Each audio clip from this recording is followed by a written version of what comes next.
Mm. Welcome to WISPERS.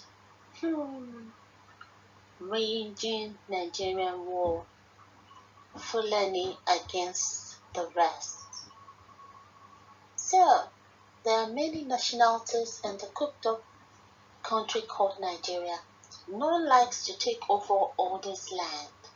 Only the Fulani want to take over other people's land.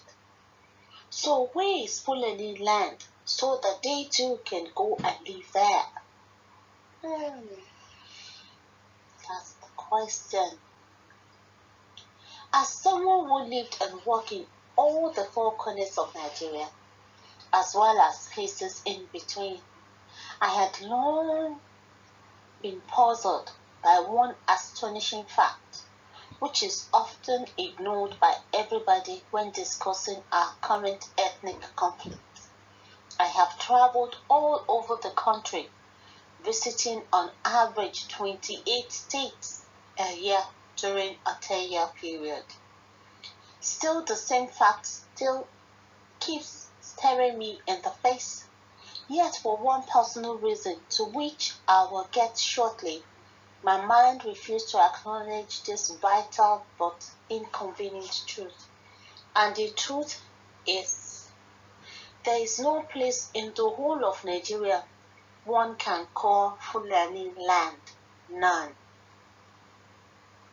Go state by state, zone by zone, and you will discover specific parts of Nigerian territory which are recognized as land belonging to particular ethnic groups.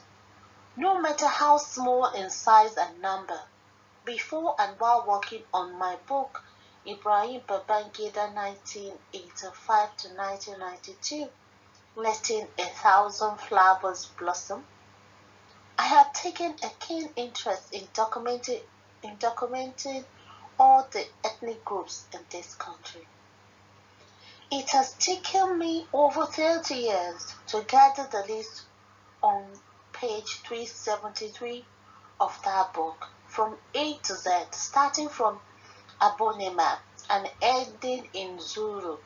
85 ethnic groups have so far been identified, including the Adara people of Kaduna State. Despite a few trips to various areas of the state, the Adara, whose presence was revealed to me recently by Obadiah Malafai, escaped my attention. I am sure there are more to come, otherwise we have been deceiving ourselves about the number of nationalities we have in Nigeria. About one thing, however, nobody can fool me. All the other people known to me have a definite geographical location in this country they and others call their own. It is easy for most Nigerians to identify Yoruba, Igbo, Ijo, Tiv, Kanuri, Berum, Efik, Igala, Ibibio, etc. lands among the large ethnic groups. What most people, however, cannot know is how even some small nationalities have very strict historical geographical territories they call their own. Two examples will help to illustrate the point. From Kefi to Toto in Nasarawa State, less than 60 kilometers apart, about 3 or 4 ethnic groups have occupied that territory from time immemorial. Indigenous of those places, including those who have never been there, still claim the place as their own. Till his death, our late Prince Tony Mormon, as well as others like him, claimed to be from Afemnai, despite the fact that he spent less than 1% of his time on earth in that place. He never claimed Lagos, where he spent the vast majority of his time in the side of the grave. About 45 kilometers separate Auchi, the headquarters of Afenan people, from Oke and Sabron Gida Ora, where some of the Asian people call home all their lives, even if they don't know where they are. Remarkably, nobody disputes or has disputed the ownership of the spaces with their ancestral owners. Most conflicts, including violent ones, occur at the boundary of two groups. There is never any disagreement between Burmans and their ethnic neighbors about the core territory of each group.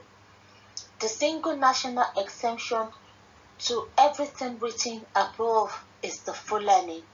To be candid, there is no Fulani land in Nigeria. The lack of an ancestral territory has forced the Fulani to spread all over the country in search of parcels of land to grab. It cannot be otherwise.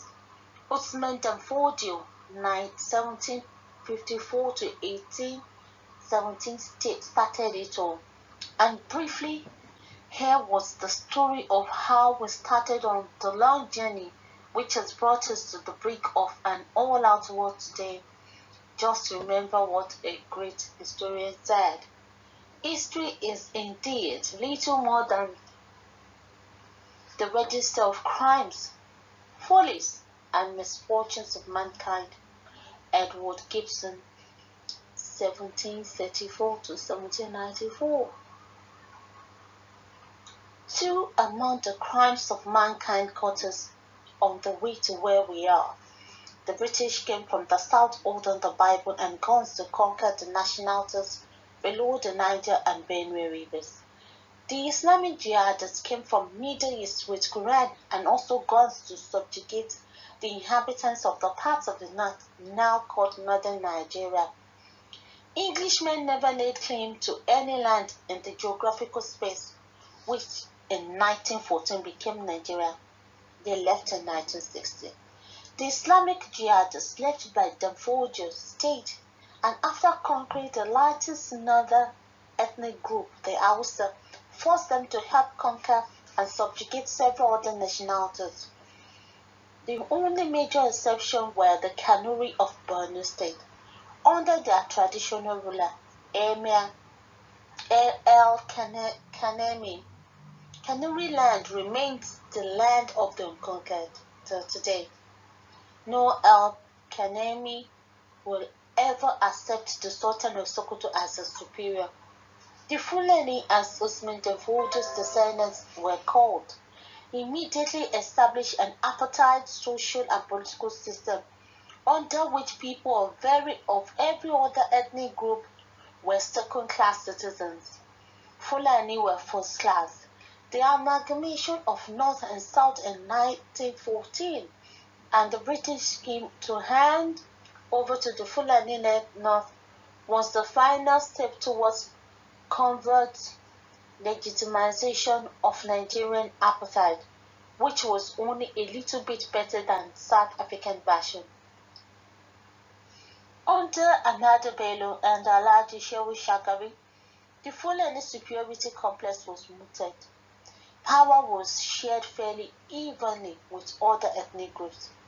All the northern leaders, Gowon, Muhammad, Babangida, Abacha, Abubakar, and Yar'Adua, were enlightened, benevolent dictators, and they avoided rubbing salt on injury with even-handed distribution of power during their regimes. And that explained why the resentment of Fulani domination of the North had led to open confrontation until now. Buhari's election as president changed everything. With the first 40 to 60 appointments he made, Buhari had demonstrated that his own was going to be a government of the Fulani, by the Fulani, and mostly for the Fulani. Without realizing it, his response to the genocides in Enugu State and Agatu in 2016 was a wake-up call to all other Nigerians who had ignored a growing problem. Danfodio was a Fulani descendant of the Turube family that was well established in Hausa land. This brings us to the question asked by our reader above: where is Fulani land? The obvious and honest answer to the question is this: there is no Fulani land in the whole of Nigeria. After force of all establishing the caliphate in Sokoto and from there conquering several communities, they failed to hold any particular geographical area as their new homeland. Instead, they were contented to appoint emirs and seriki's as rulers of the people, and they demanded and received the right to graze their cattle anywhere. Until 1967, there was very little dispute about that.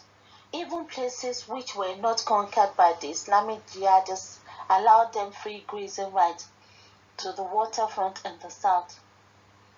Anyone who controls the army controls the nation. Ahmadu Bello. Really? Anyone who controls the army controls the nation? Until 1966, the Fulani had undisputed hold on power. The first coup changed that.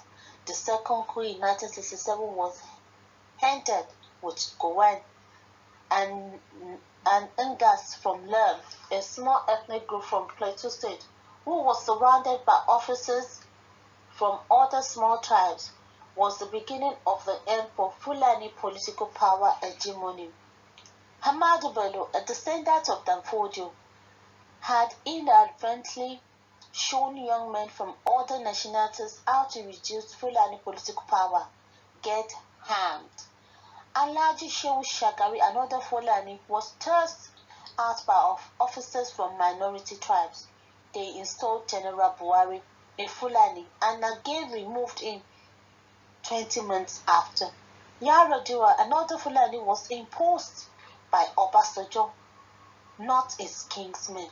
Finally, Buhari would not have defeated Jonathan even in 2015 if the progressives of the Southwest had not led a coalition of political adventurers to persuade Buhari to run one more time. For all concerned, the decision to field Buhari was a monumental blunder. It has led us to where we are now.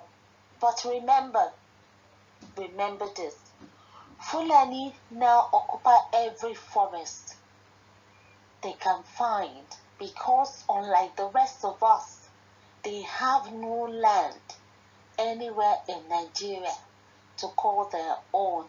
To be continued. Wow. This is wow. Oh my God. Interesting. So there's no Fulani land. So they just want to be grabbing the lands of what? It's not gonna work.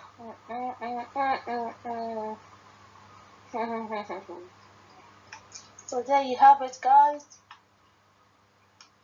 There's no Fulani land anywhere, and that is why Gumi said they're fighting an ethnic war against the rest of us. So it's making sense. It's all hard enough. Until I come your way again. Bye.